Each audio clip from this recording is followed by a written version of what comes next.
On July 15, 2015, Brenda Sipes Wade was getting on the interstate on-ramp to go home when she saw the cars in front of her had stopped. I put on my brakes real quick, and I had no brakes.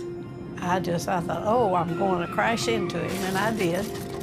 I totaled my car, and the next thing I remember, because I did hit my head against the steering wheel, it's a guy helping me out of the car to get into an ambulance.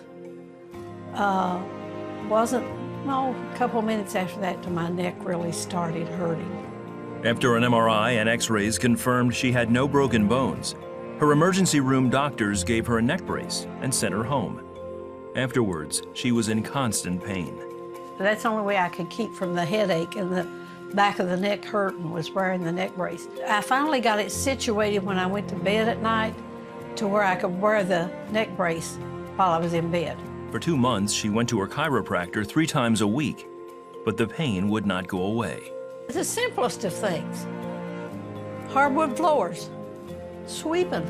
So I would say anything involving your shoulders, movement of your head, neck, and shoulders that I had difficulty with. On September 4th, she was at home, watching the 700 Club.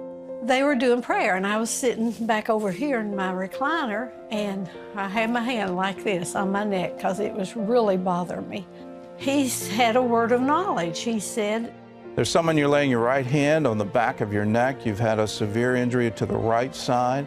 Very difficult for you to turn your neck. You have recurring headaches from it, recurring pain shooting down into your right shoulder. God's healed you." It described exactly how I felt and where I had my hand on my neck and so forth. And I said, "That's for me, Lord. Thank you, thank you, thank you." And I started just shaking my head around, up and down, every direction. He just set you free from that. Just begin to move your neck. Do what you couldn't do before. Stand up, move your shoulder, move your neck all the way around. Realize there's no more pain. You have been set free.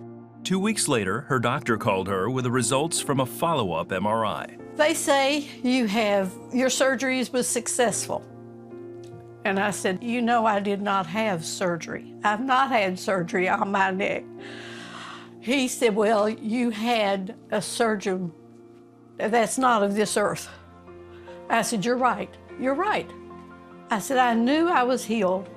Now she's back to doing her needlepoint and other hobbies she couldn't do before. It was definitely a miracle. Definitely a miracle. I mean, you know, it just was a miracle. Simple as that. When it shows you've had surgery and you haven't, it was all healed. It was just so miraculous. It really was.